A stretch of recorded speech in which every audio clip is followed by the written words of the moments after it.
సరైన లెక్కలు చూపించలేదని ఆయన అదే ప్యాలెస్లో కొట్టారని, జగన్మోహన్ రెడ్డే నేరుగా చేయి చేసుకున్నాడని కూడా ఒక కథనం ప్రచారంలో ఉంది. తెలుగుదేశం సోషల్ మీడియా సర్కిల్స్లో అది సర్క్యులేట్ అవుతోంది.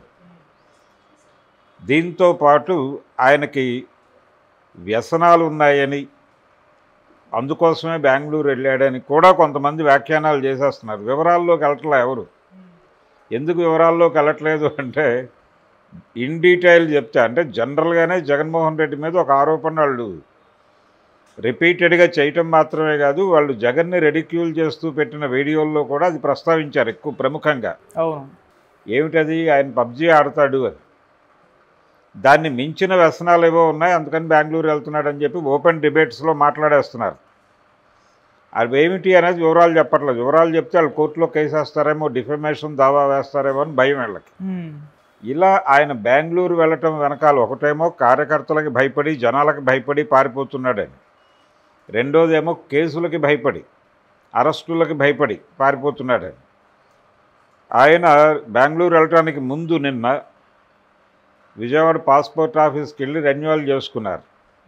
ఆయన ఆవిడ ఇద్దరు, భారతిరెడ్డి జగన్మోహన్ రెడ్డి ఇద్దరూ వెళ్ళి మల్లాది విష్ణు గారు తదితరులు అక్కడ స్వాగతం పలికారు. వీరికి స్వాగతం పలకగా దేవినేని అవినాష్, మల్లాది విష్ణు వీళ్ళందరూ స్వాగతం పలికారు. ఆయన వెళ్ళి సతీ సమేతంగా బందర్ రోడ్లో ఉన్నటువంటి పాస్పోర్ట్ ఆఫీస్కి వెళ్ళి దాన్ని రెన్యువల్ చేసుకుని తిరిగి తాడేపల్లి ప్యాలెస్కి వెళ్ళి అక్కడి నుంచి బెంగళూరు వెళ్ళాడు. ఇదంతా కూడా దేశం వదిలి పారిపోవడానికి అన్న లెవెల్లో ఒక కథనం కూడా ప్రచారంలో ఉంది. ఇప్పుడు ఆయన బెంగళూరు సెంటర్గా పెట్టుకుని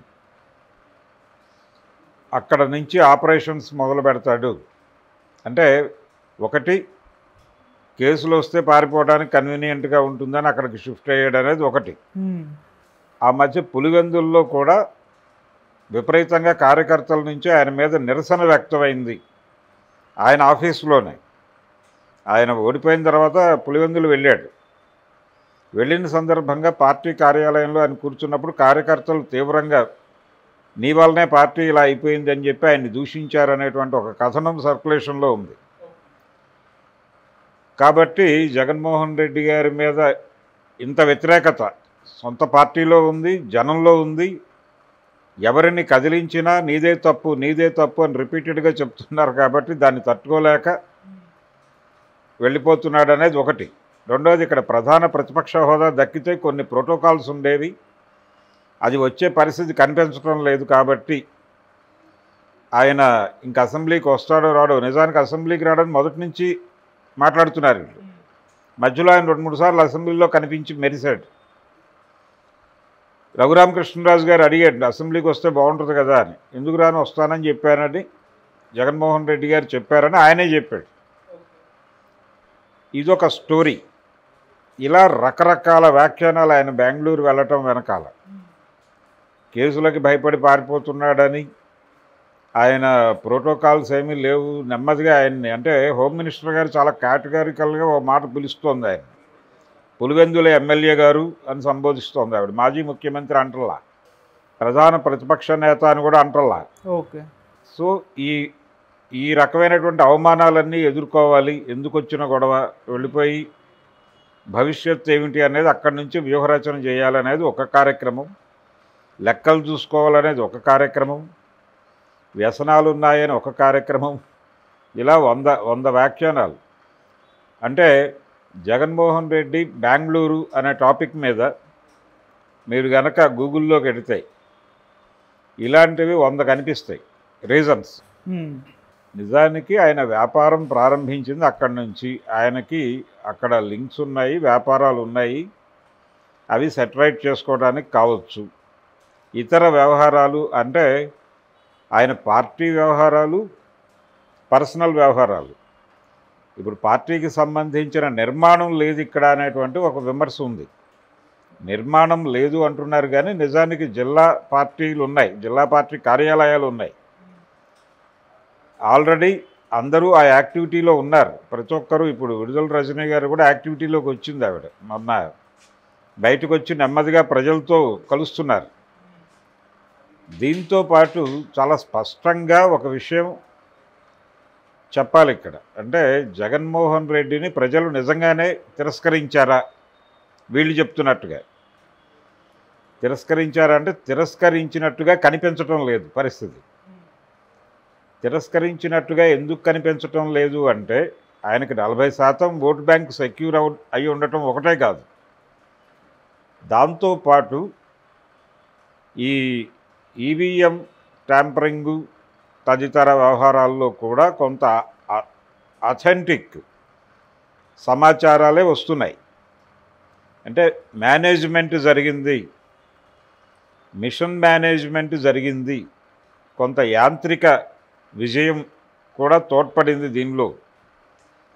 భారతీయ జనతా పార్టీ వ్యూహరచనలో భాగంగా ఒరిస్సాలోనూ అలాగే ఆంధ్రప్రదేశ్లోనూ ఒక ప్రయోగం చేశారు వాళ్ళు, అది వర్కౌట్ అయింది అనే దానికి సంబంధించి అధికారికంగానే చాలా సమాచారం బయటకు వచ్చింది. ఓకే. వీటన్నిటినీ బేరీజు వేసి చూస్తే, రెండోది వాళ్ళు ఓడిపోయింది కూడా చాలా చోట్ల 30,000 లాగా ఓడిపోయారు. కాబట్టి జగన్మోహన్ రెడ్డిని పూర్తిగా ప్రజలంటే భయపడి పారిపోయేంత వ్యతిరేకత ప్రజల్లో ఉంది అని అనుకోవడానికి ఆస్కారం లేదు. వీళ్ళంటే విపరీతమైన ప్రేమ ఉంది అనుకోవడానికి ఆస్కారం లేదు. ఓకే. ఒకటి, ఆయన జనాలనే కాదు వ్యవస్థల్ని బైపాస్ చేశాడు. ఆయన తాలూకా లోపాలు కొన్ని ఉన్నాయి, ఆ లోపాలను అంగీకరించడానికి ఆయన సిద్ధంగా లేడు, అదొక వేరే గొడవ. రెండోది, రిపీటెడ్గా ఆయన చెల్లెలు ఇప్పుడు గతంలో ఇప్పుడు చెల్లెలు మాత్రమే దాడి చేస్తోంది. ఒక చెల్లెలు షర్మిల.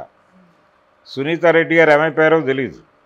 ఎన్నికల తర్వాత ఆవిడ కనిపించడం మానేశారు ప్రపంచానికి. గత 3 నెలల నుంచి ఆవిడ ఎక్కడా లేరు, ఏం చేస్తున్నారో కూడా తెలియదు. ఇప్పుడు వీరు ఏమయ్యారు అని చెప్పి ఒక స్టోరీ చేసుకోవచ్చు దాని మీద. కాబట్టి ఒక చెల్లెలైతే సీరియస్గా ఇప్పటికీ దాడి చేస్తోంది, వేరే యాక్టివిటీ లేదు ఆవిడకి. అవును. రాష్ట్రంలో అధికార పార్టీ చేస్తున్నటువంటి కార్యక్రమాలు, అధికార పార్టీని సజెస్ట్ చేయాల్సిన విషయాలు ఏమీ కనబట్టలేదు ఆవిడకి. జగన్మోహన్ రెడ్డిని టార్గెట్ చేయటం మీద మాత్రమే ఫోకస్. ఇది ఒకటి నడుస్తోంది అక్కడ. ఈ విధంగా జగన్మోహన్ రెడ్డి గారి బెంగళూరు పర్యటన మీద ఇప్పటికీ తెలుగుదేశము, కూటమి, బీజేపీ, జనసేన అందరూ స్పందించేశారు ఎవరి పద్ధతిలో వాళ్ళు.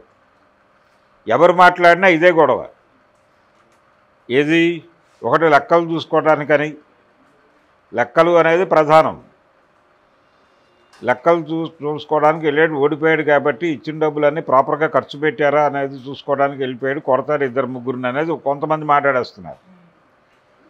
కొంతమంది ఏమో అంటే విషయం ఒకటి, అక్కడ వ్యాపార సామ్రాజ్యం ఉంది, ఆయన అక్కడ బిజినెస్ మ్యాన్గా మొదలయ్యాడు, ప్రాపర్టీస్ ఉన్నాయి, దానికి సంబంధించిన సెటిల్మెంట్లు, వ్యవహారాలు, వాళ్ళ మేజర్ యాక్టివిటీ బెంగళూరు ఉండింది.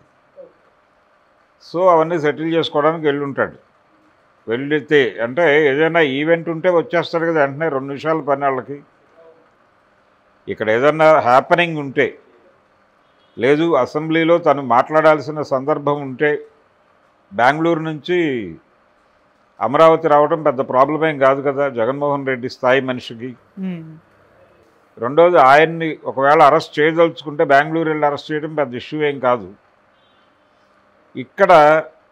అక్కడైతే ఆయన పారిపోవడానికి, అంటే ఈ పాస్పోర్టు రెన్యువల్ చేసుకోవటాన్ని, ఈ బెంగళూరు వెళ్ళటాన్ని కలిపి ఒక స్టోరీ కల్పిస్తున్నారు. అక్కడ నుంచి ఏదో ఆయన వేరే పేరుతో వెళ్ళిపోతాడు అన్న లెవెల్లో. అంటే టోటల్గా ఒక క్రైమ్ని ఎస్టాబ్లిష్ చేయడానికి తాపత్రయపడుతున్నారు విచక్షణారహితంగా. ఆయన బెంగళూరు ఎవరైనా వెళ్తారు. ఇప్పుడు ఇంకొక దాడి ఉంది, ఇంకొక ఆరోపణ ఉంది. జగన్మోహన్ రెడ్డి అధికారంలో ఉండగా చంద్రబాబు మీద ఆయన ఒక ఆరోపణ చేసేవాడు తరచు.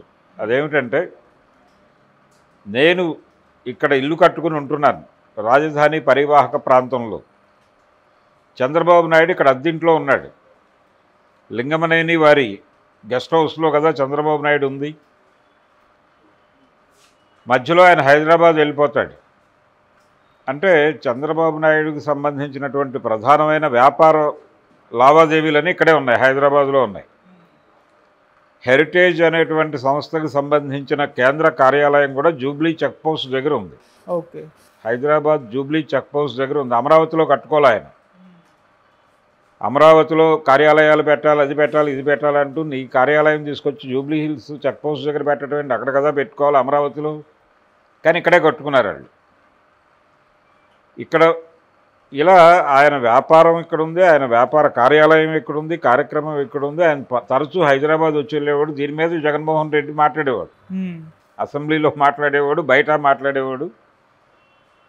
అప్పుడు ఎలాగైతే ఆయన మాట్లాడేవాడో ఇప్పుడు జగన్ ఎందుకు బెంగళూరు వెళ్తున్నాడు, అప్పుడు చంద్రబాబు ఎందుకు హైదరాబాద్ వెళ్తున్నాడు అనేది ఇష్యూ.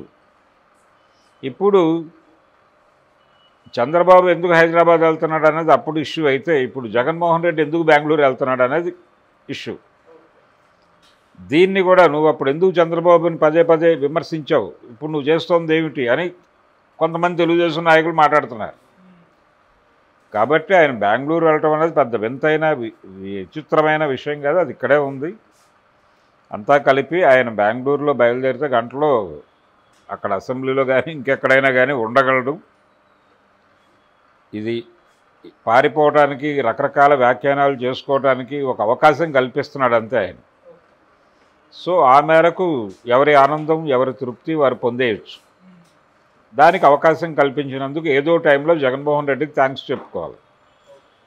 జగన్మోహన్ రెడ్డి నుంచి ఇతరత్రా జరిగిన లోపాలు, ఇతరత్రా జరిగిన తప్పులు ఏవైనా ఉంటే దాని మీద మాట్లాడుకోవచ్చు.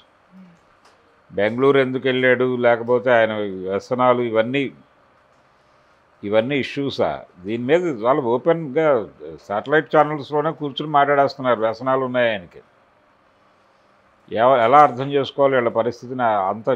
అంత చిరాకు ఎందుకు వస్తుంది వీళ్ళకి అంటే ఆయన ఉనికిని భరించలేని పరిస్థితి ఏదో ఉంది. ఓకే.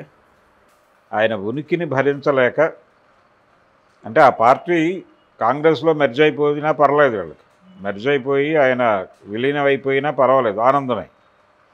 ఒక స్పెషల్ ఎంటిటీగా ఉండటం వలన వాళ్ళకి రకరకాల భయాలు ఉన్నాయి. ఒకటి, భారతీయ జనతా పార్టీ వాంటెడ్గానే వైసీపీని లైవ్లో ఉంచాలని ట్రై చేస్తోంది.